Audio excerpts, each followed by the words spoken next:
ሰው የሌላውን እግር ዝቅ ብሎ የሚያጥበው በሌላው እግር ላይ ያለውን ቆሻሻ ለማጽዳት ሳይሆን ልጁን ይስሐቅን የሰዋበት ተራራ ቀራንዮ ራሱ እግዚአብሔር እችላለሁ በሚሉ ሰዎች ስራ ሰርቶ ያውቅ።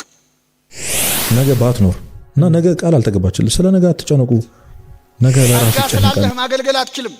አንደበት ስላለ መስበክ፣ አንደበት ስላለ መዘመር፣ አንደበት ፈሪነትና ስንፍና ሰው በምድራዊነት መክሊቱን እንዲቀብር የሚያደርጉ ሁለት መሰረታዊ አውሬዎች ናቸው። እነዚህ የትላንትና በደላቸውን ረስተው እግዚአብሔር እንዲያስተካክላቸው የመጡ ሰዎችን እግዚአብሔር ይቅር ሲላቸው እኛም ማንላቸው አንብስም። አሳ አንበሪው ዮናስን ተፈው የሚለውን አምነው ነው አላቸው። ልጅ አንተ የኔ ደነቀ። አዎ እኔ ግን ተቆለኛ ነው። ለምሳሌ ቀስተ ደመና ቅዱስ ምልክት ነው ወይስ መጥፎ ምልክት? እግዚአብሔርን ጥራው በመከራ ጊዜ ያድንሃልና ካዘን ከትካዜ ጋሻና ጦሬ ብለምርኩዜ። ነገ መጋቢት 26 መድኃኔዓለም ኢየሱስ ክርስቶስ እርሱ ራሱ በሰጣቸው ቃል ኪዳን ከአምስቱ የምድራችን ክፉ መቅሰፍቶች የሚሰውሩ ማለትም ከመብረቅ፣ ከቸነፈር፣ ከረሃብ፣ ከወረርሽኝና ከእሳት ቃጠሎ የሚሰውሩ ታላቅ አባት የገድልህን መጽሐፍ የጻፈውን ያጻፈውንና ሲነበብ ቀጥ ብሎ ቆሞ የሰማውን በእውነተኛው የመንግሥተ ሰማያት መጽሐፍ ስሙን እጽፈዋለሁ። ለቤተ ክርስቲያንህ የሚችለውን ያክል ማንኛውንም ስጦታ ለሰጠና ለተቸገረ ደግሞ ባይችል እንኳን ቀዝቃዛ ውሃን በስምህ ለመጸወተ የፈለገውን የአሻውን አደርግለታለሁ የተባሉ ታላቅ ቅዱስ አንተን ለወደዱና እኔ በሰጠው ቃል ኪዳን ለታመኑ ሁሉ የፈለከውን ነገር እንድታደርግላቸው እኔ ፈጣሪህ አማኔ በርዕሴ ብዬ ምዬልሃለሁ የተባሉት ታላቁ አባታችን አቡነ ሀብተ ማርያም ነገ መጋቢት 26 የወርሃዊ በዓላቸው ነው። ሌላው ነገ መጋቢት 26 ብዙ ኢትዮጵያውያን ቅዱሳንን በማፍራታቸው ወላዴ አእላፍ እየተባሉ የሚጠሩ ለ57 ዓመታት በባህር ውስጥ ቆመው እየጸለዩ ጎናቸውን ሳያሳርፉ በተጋድሎ የኖሩ እነ ሐዲስ ሐዋርያ እና አቡነ ተክለ ሃይማኖትን እና አቡነ እስትንፋሰ ክርስቶስን እና አቡነ ሂሩታ አምላክን እና አቡነ ሰረቀ ብርሃንን እንዲሁም ደግሞ ዳግማዊ ቄርሎስ አባታችን አባ ጊዮርጊስ ዘጋስጫንና ሌሎችን ቅዱሳንን ያፈሩ በቃል ኪዳናቸው ጊንጥን፣ እባብን፣ የባህርን አውሬ የማያስበሉ የተከበሩና ቅዱሱ አባታችን አቡነ ኢየሱስ ሞዓ ዘሐይቅ ነገ መጋቢት 26 የወርሃዊ በዓላቸው ነው። ሌላውና ዋናው ነገ መጋቢት 26 በቃል ኪዳናቸው አምነን ብቻ አንዲት በጎ ነገር እናድርግ ራሳችንን አሳልፈው እስከ 15 ትውልድ ድረስ የሚያስምሩ ታላቅ አባት በዕለተ ምጽአት በ12ቱ ነገደ እስራኤል ላይ ትፈርዳለህ። አንተን አምኖ ስምህን የጠራ ዝክርህን የዘከረ በቃል ኪዳንህ የታመነ መታሰቢያን ያደረገ ዝክርህን የዘከረ አንተን አምኖ በቤተ ክርስቲያንህ መጥቶ ጸሎት የጸለየ ወደ ማንኛውም ሥራ ተግባር ሲሄድ በቤተ ክርስቲያንህ ቅጽር ሲያልፍ ደጁን ቢሳለም እስከ 15 ትውልድ ድረስ እምርልሃለሁ። በመታሰቢያ ቀን ማለትም በወር በ26 ቀን ለተራበ ያበላ፣ ለተጠማ ያጠጣ፣ ለታረዘ ያለበሰ፣ የታመመውን የጠየቀና በአንተ ስም ያጽናና እስከ 15 ትውልድ ድረስ እምርልሃለሁ። የገድልህን መጽሐፍ የጻፈ ያጻፈ፣ የሰማ ያሰማ፣ የተረጎመ ያስተረጎመ፣ ያነበበ ያስነበበውን እንዲሁም ደግሞ ገበታውን የተሳለመውን እስከ 15 ትውልድ ድረስ እምርልሃለሁ። በመታሰቢያ ቀን ለቤተ ክርስቲያንህ እሳር የጎዘጎዘውን እንዲሁም ደግሞ ለፍም የሚሆን እንጨት ያበረከተውን እስከ 15 ትውልድ ድረስ እምርልሃለሁ። ከሩቅም ከቅርብም መጥቶ ቤተ ክርስቲያንህን የተሳለመውን ሰው ጎልጎታ መቃብሬን እንደተሳለመ እቆጥርለታለሁ። የእሳትንም ባህር ይሻገራል፣ ገሃነመ እሳትንም ፈጽሞ አያያትም። የገድልህና የተአምርህ መጽሐፍ በሚነበብበት መታሰቢያህ በሚደረግበት ስምህ በሚጠራበት በዚያ ቦታ እኔ በአካል እገኛለሁ። በዚህም የተነሳ እርኩሳን መናፍስትና አጋንንት በዚያ ቦታ አይኖሩም፣ አይሰለጥኑም። አዎ በዚያ ቦታ ቅዱሳን መላእክትን ጠባቂ እንዲሆኑ አስቀምጣለሁ። እኔም በበረከት በረድኤት ከዚያ ቦታ አልለይም። የገድልህን መጽሐፍ በማክበር ቀጥ ብሎ ቆሞ የሰማ እስከ 80 ዓመት ድረስ የሠራውን ኃጢአቱን አስተሰርይለታለሁ። ያም ባይሆን ተቀምጦም የሰማ ቢኖር እስከ 40 ዓመቱ ድረስ የሠራውን ኃጢአት አስተሰርይለታለሁ የተባሉት አቡነ ሰላማ ከሳቴ ብርሃን ፍሬምናጦስ ነገ መጋቢት 26 የወርሃዊ በዓላቸው ነው። መድኃኔዓለም ኢየሱስ ክርስቶስ በቃል ኪዳናቸው ስለአመነ ብቻ የእሳትን ባህር ከሚያሻግሩ ከእነዚህ ቅዱሳን አባቶቻችን ረድኤት፣ በረከት፣ ቃል ኪዳን፣ ምልጃ፣ ፍቅር አይለየን። አሜን። ይቆየን። ሰው የሌላውን እግር ዝቅ ብሎ የሚያጥበው በሌላው እግር ላይ ያለውን ቆሻሻ ለማጽዳት ሳይሆን በሱ ላይ ያለውን እድፍ ለማንጻት ነው ይላል። የሰማችሁ ነው። አብርሃም ዝቅ ብሎ የጌቶቹን እግር ሲያጥብ እነሱ ደግሞ እሱ ባላወቀ የራሱን በደል ያጥቡለት ነበር። ትህትና ዋጋዋች ነው። ማን ከኛ መካከል ዝቅ ብሎ ሌላውን ለማገልገል የሚፈልጋል? ማን ዝቅ ብሎ ከኛ መካከል ሌላውን ለመታዘዝ የሚፈልጋል? እውነት እንዲህ አይነቱ የታደለ ጸጋ ያለው ሰው ዝቅ በማለቱ ሌላውን እየጠቀመ ሳይሆን ማንን ነው መልሶ የሚጠቅመው? ራሱን ነው በደሉን የሚያነጻው። ከእግዚአብሔር ፊት ያለንን ሸክም እንዲቀልልን ትፈልጋላችሁ? የሌሎቹን ሸክም እናቅልልላችሁ። ልባችን ላይ ቂም ያዝንባቸው፣ በቀል ያዝንባቸው፣ ተሸክመናቸው የምንዞራቸው ብዙ ሰዎች አሉ። ሰውነታቸው እኛ ውስጥ አይሁን እንጂ እዚህ ውስጥ የተሸከምነው ሰው የለም። እዚህ ውስጥም የተሸከምነው ሰው አለ። እስኪ ሁሉንም እናውጣቸው። እነሱን ስታወጣ አንተ እኮ ነው የምትነጻው፣ ታውቃለህ? እነሱን ይቅር ስትል አንተ እኮ ነው ይቅር የምትባለው። በጣም ይገርማቸዋል። በጣም የሚገርም እውነታ ልንገራችሁ። አብርሃም ልጁን ይስሐቅን የሰዋበት ተራራ ቀራንዮ ራሱ። ሁለቱም ታሪኮች የተፈጸሙት አንድ ቦታ ላይ ነው። ይስሐቅ እንጨት ተሸክሞ የወጣበትን ተራራ ክርስቶስ መስቀል ተሸክሞ ወጥቶበታል። ስለዚህ ታሪኩ ድጋሚ ነው። አብርሃም ቀኔን ያይ ዘንድ ወደደ አየም ደስም አለው የተባለው አብርሃም ያያት ቀን ዕለተ ዓርብ ነች። ክርስቶስ መስቀል ተሸክሞ እንዴት እንደወጣ ልጁ ይስሐቅ እንጨት ተሸክሞ ሲወጣ አይቶታል። በልጁ ውስጥ አይቶታል ማለት። ከዛ ይዞት ወጣ። ተራራው ላይ ሲደርስ በይስሐቅ ፈንታ በጉ ተሰዋ ማለት ነው። ይስሐቅ የመለኮቱ የክርስቶስ የመለኮቱ ማለት በስጋው ሞተ፣ በመለኮት ያሆነን ሌለ። ስለዚህ ይስሐቅ የክርስቶስ የአምላክነቱ፣ ያ በግ ደግሞ የትስቢቱ የስጋው ምሳሌ። በቀንዱ በዕፀ ሳቤቅ ታስሮ ነበር የተባለው። ቀንዱ እንደታሰረ ነው በጉ የመጣው። ይህ ደግሞ በታሰረ በታተመ ድንግልና መወለዱ። ይቺ ዕፀ ሳቤቅ የተባለች ወላዲት አምላክ ነች፣ ድንግል ማርያም። የድንግልናዋ ማህተም ሳይከፈት በጉን ያስገኘች የበጉ እናት ክርስቶስ ድንግል ማርያም ነች። እና የታሰረው ዕፀ ሳቤቅ መታሰሩ አለመፈታቱ የድንግልናዋ ማህተም ሳይፈታ የእግዚአብሔርን በግ እንዳገኘን ከሷ እንደወለደች ያሳያል ማለት ነው። ስለዚህ ቀኔን ያይ ዘንድ ወደደ አየ የተባለው ዕለተ ዓርብ ነው ማለት ነው። አብርሃም የአብን ልጅ የመስጠት ፍቅር የይስሐቅን የክርስቶስን መስዋዕትነት አየ ማለት ነው። የብሉይ ኪዳን ሰው ሆኖ አዲስ ኪዳን ላይ አየ። እንደ አብርሃም የታደላለ። በመሰረቱ አብርሃም ምስጢረ ሥላሴን ቤት ውስጥ አይቷል። እግዚአብሔር አንድነት ሶስትነቱን ገልጾለታል። ምስጢረ ሥጋዌን በልጁ በይስሐቅ አይቷል። እንደው ነገሩን ብዬ ነው እንጂ ምስጢረ ቁርባንን በመልከ ጼዴቅ፣ ምስጢረ ጥምቀትን ዮርዳኖስን ተሻግሮ አይቷል። ምስጢረ ቁርባንን በእንትን አይቷል፣ በመልከ ጼዴቅ ሲሰጠው አይቷል። ምስጢረ ትንሣኤ ሙታንን ደግሞ በልጁ አይቷል። እና አብርሃም የታደለ ሰው ነው። በደንብ የተማረ እግዚአብሔር ራሱ ያስተማረው ሰው ነው አብርሃም። ስለዚህ በአብርሃም ታሪክ ውስጥ ይስሐቅ ደግሞ ታዘዘ፣ ለሞት ታዘዘ። የቀጥታ ለክርስቶስ ነው የሚሆነው። ለሞት እንኳን የታዘዘ ሆነ፣ ለመስቀል ሞት የታዘዘ ሆነ የተባለለት ከይስሐቅ በላይ ትእዛዝ የተቀበለ የአባቱ ፈቃድ ያደረገ መድኃኒታችን ኢየሱስ ክርስቶስ ነው ማለት ነው። ያዕቆብ የመንፈስ ቅዱስ ምሳሌ ነው። ያዕቆብ 12 ልጆች እንደነበሩት መንፈስ ቅዱስ በ12ቱ ሐዋርያት ላይ አድሮ እስራኤል ዘነፍስ ወይም በነፍስ እስራኤል የተባለ የኛ አባቶች ሆነዋል ማለት ነው። ስለዚህ በአብርሃም በይስሐቅ በያዕቆብ ታሪክ ውስጥ መድኃኒታችን ኢየሱስ ክርስቶስን እናየዋለን ማለት ነው። በጣም ብዙ ሰው ከቤተክርስቲያን እያራቀ ያለው፣ በጣም ብዙ ሰው ከእግዚአብሔር እያራቀ ያለው በየቀኑ እያደረገ ያለው ኃጢአት ስለሚያሸምቅ ሰው ነህ፣ ደካማ ነው። ቅዱሳን ሰዎች እጅግ ድንቅ ንግግር አለው። መውደቅ አዳማዊ ነው፣ ከወደቁበት አለመነሳት ግን ዲያብሎሳዊ ነው። አዳምም ዲያብሎስም የሰሩት ኃጢአት ተመሳሳይ ነው። አዳምም አምላክ መሆን የፈለገው ዲያብሎስም አምላክ ነው። ሁለቱም ወደቁ። ጉዳዩ የመነሳት ነው። እግዚአብሔር ከመነሳት እንጂ ከመውደቅ ጋር ምንም ታሪክ የለም። ለምን ወደቅ ከሄደ እግዚአብሔር ማረኝ ካላልኮ ሊመራ ይችላል። ምክንያቱም ነጻ ፍቃድ ስለሰጠን። አስገድዶ አስጨንቆ የሚገዛ እግዚአብሔር የለም።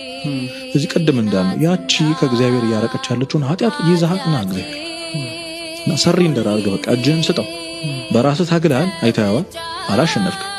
ብዙ ነገሮች ሞክረናል። ሰርች ራሱ አድርገን ሃው ቱ ስቶፕ ብለም ሰርች ታደርግ ትችላለህ። ግን ጹም፣ ጸልይ፣ ንስሐ ግባ፣ ወደ እግዚአብሔር ተመለስ። እንደሚያድንህ ቃል ገብቷል። እግዚአብሔር ደግሞ ያድነናል። እግዚአብሔር እችላለሁ በሚሉ ሰዎች ስራ ሰርቶ አያውቅም። አልችልም ካልክ መቻል ትጀምራለህ። እችላለሁ ካልክም አንዳንድ ሰዎች በጣም ይሞሉናል ሆዳችን እስኪነፋ ድረስ። እችላለሁ ካልክ ትችላለህ። አትችልም እንዴ? እችላለሁ በይ የኔ እህት አይዞሽ የሚሉ ሰዎች አሉ። ወንድሜ አትችልም። እችላለሁ ካልንም ኃይልን በሚሰጠኝ በክርስቶስ ሁሉን እችላለሁ።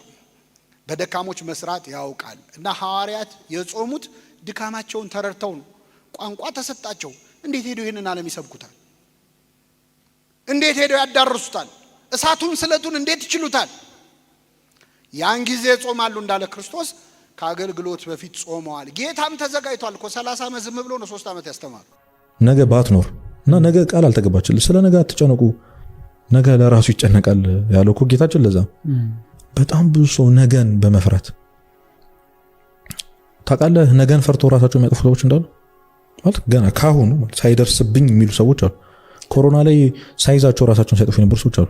ኮሮና ይዞኝ ቫይረሱ ይዞኝ ከምሰቃይ ብለው ራሳቸውን ከፎቅ ሲጥሉ የነበሩ ሰዎች አሉ። ያልሆነውን በመፍራት በዚህ ጊዜ ደግሞ ያው እንደምናውቀው እንደ ነገ የሚያስፈራ ነገር የለም። በጣም ነገሮች ሁሉ ዲጂታላይዝድ እየሆኑ ነው። ወጣቱ ስራ የሚያገኝበት ኦፖርቹኒቲ በጣም እያነሰ ነው። የሚያስቡት እነሱ ነው። ስራ እየጠፋ ነው። ትምህርት እየከበደ ነው። እንጀራ እየተወደደ ነው። ኑሮ እየተወደደ ነው። ምን ውስጥ የትኛው ታዲያ ነገር ማሰብ በየትኛው መንገድ ነው ዛሬን የሚያኖርህ? ሶ ያለች አሁን ናት። አሁን ፕሬዘንት እኔ ተርኒንግ ፖይንቴ ይሄንን ማሰብ ነው። በነገራችን ላይ መጀመሪያ መጾም አለበት። ጸጋ ስላለህ ማገልገል አትችልም። አንደበት ስላለ መስበክ፣ አንደበት ስላለ መዘመር፣ ዕውቀት ስላለ ማገልገል አትችልም። መጀመሪያ የማን እርዳታ ያስፈልጋል? የእግዚአብሔር ጸጋቸውን እንዲጠብቅል። አሁን ሐዋርያት በጣም ይገርም 72 ቋንቋን የተናገሩ እግዚአብሔር በባቢሎን ሜዳ ላይ የበተነውን የዓለም ቋንቋ ሰበሰበው ሐዋርያት ውስጥ። በባቢሎን ሰዎች ትዕቢት የተበተነው የዓለም ቋንቋ በሐዋርያት ትትና ተሰበሰበ። በዓለም ሁሉ ቋንቋ ተናገሩ። የእግዚአብሔር ትትናው እንዴት አይነት ነው! ክርስቶስ በዚህ ምድር ላይ ያለ እኮ ተናግሮ ሄደው አንድ ቋንቋ ነው። ግፋ ቢል 2 ነው። ዕብራይስጥና አራማይክ ነው ተናግሮ ሄደው። ግን ክርስቶስ ስንት ቋንቋ ያውቃል? ስንት ቋንቋ ይችላል? እሱ የማይችለው ቋንቋ አለ? የለም። ግን በአንድ ቋንቋ አስተምሮ ሄደ። እኛ አሁን ከአንድ በላይ ቋንቋ ካወቅን ያስችለናል? ይኸው እንግሊዘኛ መከራችን አንድ የምናየው ቢያንስ አትሊስት እንላለን። ጋር እንዲህ አይነት ችግር ያለበት ሰው አለ። የሆነ ሰው ሰብኮ ወደ ቤተክርስቲያን ያመጣል። የሆኑ ሰባኪ፣ የሆነ ዘማሪ፣ የሆነ አገልጋይ እኛን ወደ ቤተክርስቲያን ሲያመጣን ከሱ ውጪ ሌላ ሰው አይመስልም። እኔ እሱ ነው የሚጥመኝ፣ ከሱ ውጪ ሌላ ሰው አልሰማም ምንላቸው መምህራን አሉ። በጣም ስህተት ነው። ክርስቶስ ከትንሣኤው በፊት ያስተማረው ትምህርት ወንጌል ተብሎ ይጠራል። ከትንሣኤ በኋላ ያስተማረው ትምህርት ደግሞ ኪዳን ተብሎ ይጠራል። ምን ተብሎ ይጠራል?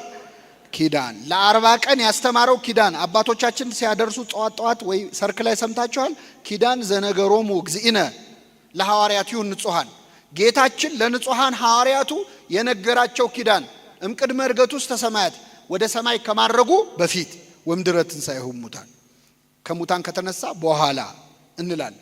ኪዳን አስተማረ። ለ40 ቀን ቤተ ክርስቲያን እንዴት መተዳደር እንዳለባት የእግዚአብሔርን መንግስት ነገር እየነገራቸው 40 ቀን እየታያቸው ለሐዋርያት ሥራ ምዕራፍ 1 ከቁጥር 1 ላይ ፈሪነትና ስንፍና ሰው በምድራዊነት መክሊቱን እንዲቀብር የሚያደርጉ 2 መሰረታዊ አውሬዎች ናቸው። እነዚህ ፈሪነትና ስንፍና።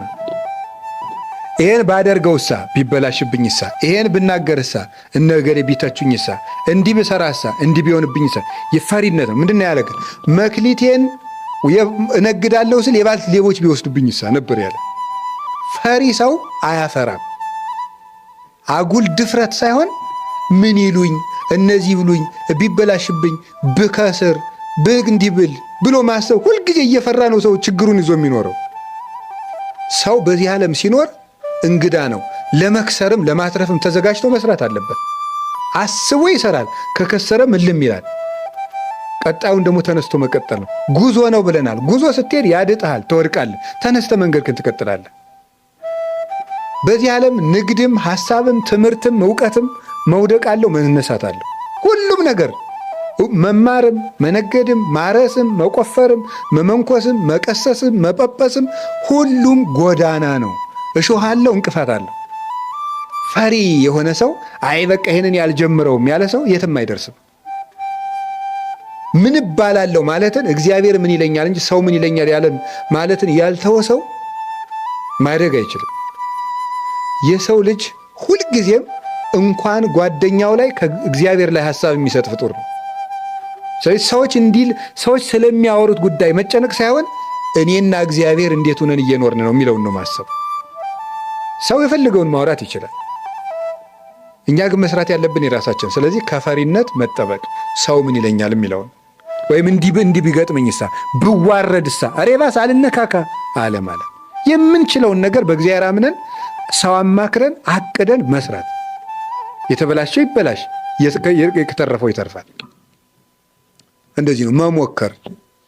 የትላንትና በደላቸውን ረስተው እግዚአብሔር እንዲያስተካክላቸው የመጡ ሰዎችን እግዚአብሔር ይቅር ሲላቸው እኛም ማንላቸው አንብስም?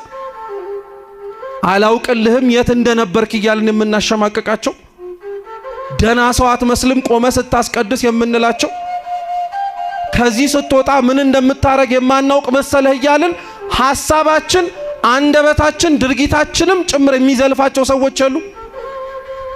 ማቴዎስ የትላንትና ቀራጭነቱን አይደለም ክርስቶስ ሲጠራው ያየው የነገ ሐዋርያ መሆኑን ነው።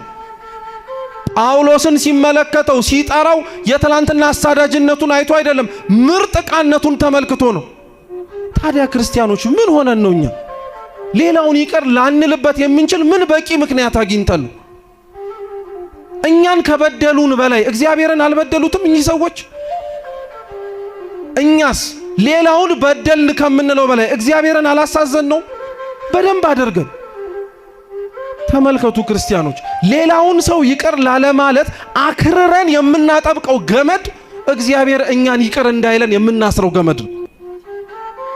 ሌላውን ሰው ይቅር ለማለት የምንፈታው ገመድ እግዚአብሔር እኛን ይቅር እንዲለን የምንፈታውም ጭምር ነው። በቃ አጭር እኮ ነው። ክርስቶስ ስለ ይቅርታ ሲያስተምር እናንተ ይቅር መባል የምትፈልጉ ከሆነ እግዚአብሔር ምሕረትን እንዲያደርግላችሁ የምትሹ ከሆነ እናንተም ሌላውን ምን በሉን ያሉ ይቅር በሉ። ይቅር ብለን ነው እኛ ታዲያ እዚህ የተሰበሰብነው? ይቅርታ አድርገን ነው ልባችን ንጹህ ሆኖ ነው የመጣ ነው? ተው ክርስቲያኖች፣ ቤተ ክርስቲያን ደጇን ከፍታ እግዚአብሔር እጆቹን ዘርግቶ ተቀበለን ማለት ቢያንስ ለመስተካከል እድል እንደሰጠን አምነን የምንመጣው እንጂ ከነችግራችንና ልናስወግደው የምንችለውን ነገር በሙሉ ችግር የለም ብለን እንድንመጣ አይደለም። ይቅር ማለት ለምን ከበደን? እውነት አንዳንዴ አስቡት ክርስቲያኖች፣ እንኳን እኛ እርስ በርስ ይቅርና በደሉን ብለን የምንናገራቸው ሰዎች ቤተ ክርስቲያን ውስጥ ቢመጡ የማያስገባቸው የእግዚአብሔር ይቅር አለ ማለት ነው ወይስ የኛም ቢተኝነት ነው? የኛም ቢተኝነት እኮ ነው። ሁሉንም አስቧቸው። ክፉ አረጉብን የምትሏቸውን ሰዎች ሁሉንም ምን ክፉ ያደረጉብን ነገር አሉ? ሁሉንም አስቡት። እኒህን እግዚአብሔር ይቅር እንዲላቸው የሚያስፈልገው መጠጋት ብቻ ነው። በዚህ በጾመ ነነዌ ለቅዳሴ ሲሄዱ አንድ አቴስት የአማኝ አንዲትን እናት አገኛቸውና በጥያቄ ፈተናቸው። ምን አላቸው? እናቴ አቤት፣ አሁን ይህንን ጾመ ነነዌ ቢባል ታሪክ አምነው ነው አላቸው። ምኑን ልጄ? ይሄ ሰሞኑን የምትተርኩት የቱን? አሳ አንበሪው ዮናስን ዋጠው፣ ከዛስ አሳ አንበሪው ዮናስን ተፋው የሚለውን አምነው ነው አላቸው። ልጄ አንተ የኔ ደነቀ? አዎ እኔ ግን ነገሩ ቢገላበጥም ተቃራኒ ቢሆንም አምላኬን አምነዋለሁ። እንዴት? አንተ የገረመ አሳ አንበሪው ዮናስን ዋጠው አይደል? አዎ እኔ ግን ዮናስ አሳ አንበሪውን ያጠው፣ ከዛስ ዮናስ አሳ አንበሪውን ተፋው ቢባል ነገሩ ቢገላበጥ እንኳን ማንን አምነዋለሁ? እንደዚህ እናምነዋለን። ቢገላበጥ እንኳን እናምነዋለን። ማመን ማለት እኮ እንደዚህ ነው ወገኖቼ። እግዚአብሔር በተቃራኒው ነገር ሕይወት እንደሚሰጥ አታምኑ? ማን አለ? እየሞተ ሕይወት የሰጠ ከአምላካችን በቀር ማን አለ? እየቆሰለ የፈወሰ ከአምላካችን በቀር ማን አለ? ጭቃ የቀባ ዓይን ያበራ ከአምላካችን በቀር ማን አለ? ጭርት በሚያስይዘው ምራቅ ዓይን ያበራ በተቃራኒው የሚሰራ ከሆነ ዝም ብላ ጠብቀው ጠብቀው ጠብቀው ጠብቀው ጠብቃለሁ። ምእመናን እግዚአብሔርን የምናምነው ባይመልስልንም ጭምር እደግመዋለሁ፣ መልስ የለም የሚል ማክበቢያ እንኳን ቢኖር እግዚአብሔርን እናምነዋለን፣ እንጠብቀዋለን። ሙሴ እንደዚህ እኮ ነው የሆነው። ጥያቄው ሳይመለስ ፊትህ ልይ አለው፣ ጠየቀው። ጥያቄውን ሳይመልስለት ወደ መቃብር አገባው። እግዚአብሔር ከመቃብር ባሻገር መልስ አለው የለው? የለው የለው? አለው የለው? አለው። ይሄን አምላክ ይዤ መቃብርን ብገባ አንተን እጠብቅሃለሁ፣ ባትመልስልኝም እጠብቅሃለሁ። ሰይጣን እኮ ተንኮለኛ ነው። ለምሳሌ ቀስተ ደመና ቅዱስ ምልክት ነው ወይስ መጥፎ ምልክት? አረ ነገሩን ቅዱስ ምልክት ነው አይደል? ግን ሰይጣን ክፉ ነው። ቀስተ ደመና ቅዱስ ምልክት እንደሆነ ስለሚያውቅ እኛን ለማስጣል ሰዶማውያኑ ምልክታቸውን ምን አደረጉ? ንገረኝ እንጂ ቀስተ ደመና ሲያደርጉ አሁን ቀስተ ደመና መያዝ ማፈር ተጀመረ ማለት ነው። ዛሬ ኢየሱስ የሚለውን ስም እንዳንጠራ ሌሎች ኢየሱስ ኢየሱስ ሲሉ ዛሬ አፍረን ዝም አለ። ኢየሱስ በሉ እስቲ፣ ድገሙት ድገሙት። ክብር ምስጋና ለስሙ። ይሄ ነው የትም ዓለም ብትዞር ከራስ ፀጉሩ እስከ እግር ጥፍሩ ምስጋና የሰራችለት ቤተ ክርስቲያን ናት። ለስልተ ርእስከ ለራስ ፀጉር፣ ለዓይኖች፣ ለጆሮ፣ ለጣት፣ ለእግር ብላ ቤተ ክርስቲያን መልክ ሰርታ በልደት ዕለት እየቆመች በበዓላት ሁሉ እየቆመች ኢየሱስ ንጉሷን ኢየሱስ መሲዋን ቤተ ክርስቲያን ታከብራለች። ክብር ለዚች ቤተ ክርስቲያን። ይወዳደራት የለም፣ ይወዳደራት የለም። በመጨረሻም በ5 ደቂቃ ስጠቀልለው ኢየሱስ ክርስቶስ እናንተ ውስጥ እንዳለ ታውቃላችሁ? እሺ አንድ ምስጢር ልንገራችሁና እንደው እንድትፈሩ ራሳችሁ እንድታከብሩ ነው የምነግራችሁ። ቅዱስ ጳውሎስ በጣም ደጋግሞ ተናግሯል፣ ግን ያስተዋለው ሰው ጥቂት ነው። ሁሉ በእርሱ በሉ እስቲ ተጋጥሟል። በማን አምሳል ተፈጠረን? በእግዚአብሔር አምሳል ተፈጥረናል። ስለዚህ ኮድ ነን።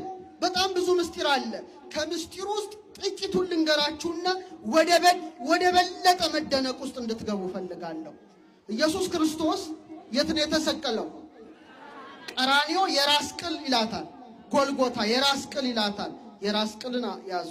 በስንት ዓመቱ ኢየሱስ ክርስቶስ ተሰቀለ? ንጉሳችን በ33 ዓመቱ። አስተውል። ይሄን ምስጢር በእያንዳንዱ ሰው ላይ ጽፎታል። የእያንዳንዱ ሰው አከርካሪ አጥንት የሰማችሁ ነው ሲወለድ፣ እኔም አንተም አንቺም ሁላችንም ከዚህ ጀምሮ ራስ ቅላችን እዚህ ጋር እስኪደርስ ድረስ አጥንታችን ስንት ነው? 33 ነው። ደስ ይበላችሁ፣ እድሜው ነው። ይሄ በሳይንስ ሁሉ ፕሩፍ የሆነ ነው የምነግርህ፣ ዝም ብዬ አይደለም። 33 አጥንት ሰጥቶናል። በኋላ ምን አለ? ራስ ቅል አለ። አያችሁ፣ ቀራንዮ ላይ ብቻ አይደለም የተሰቀለው፣ ሁሌ ርዕሰ ልቡናችን ላይ ክርስቶስ ተሰቅሏል። ደስ ይበላችሁ ሲል ቅዱስ ጳውሎስ እንደተናገረ ሌላ ጭንቅላት ውስጥ ያስቀመጠውን ምስጢር ልንገራችሁ። እንግዲህ ጭንቅላት ተከፍቶ ብታዩ የጭንቅላት ስፔሻሊስቶች ታውቃላችሁ። ልክ ይሄ ራስ ቅል ሲከፈት ቅዱስ ጳውሎስ እሱ ራሳችን እኛ ሕዋሳቱ ነን በማለት እንደተናገረ የሕይወት ዛፍ የሚባል ነጭ ጥልፍልፍልፍልፍልፍ ያለ አለ እዚህ ውስጥ። እየሰማችሁ ነው? ይሄ እውነት ነው የምነግራችሁ። በሳይንሱ ምን እንለዋለን? ትሪ ኦፍ ላይፍ የሕይወት ዛፍ ይባላል። አይገርምም? የሳይንሱ ማህበረሰብ አርቨርቢቲ ወይም ትሪ ኦፍ ላይፍ ቅጥልጥልጥል ያለ ነጭ ነው እዚህ ጋር ያለው። ተመልከቱ። ዕፀ ሕይወት ምንድን ነው ንገሩኝ እስቲ። ዕፀ ሕይወት ምንድን ነው? ኧረ ንገሩኝ። የሕይወት ዛፍ የተባለ ማን ነው? ዕፀ ሕይወት ብሂል ዕፀ ስርየት መስቀል፣ መስቀሉን አትሞብናል። ደስ ይበላችሁ። ይህ ነው ያቆመኝ በፊቱ ወሰን የሌለው ምሕረቱ፣ ለዚህ ደግነቱ ለታ ምን ይከፈላል ለጌታ?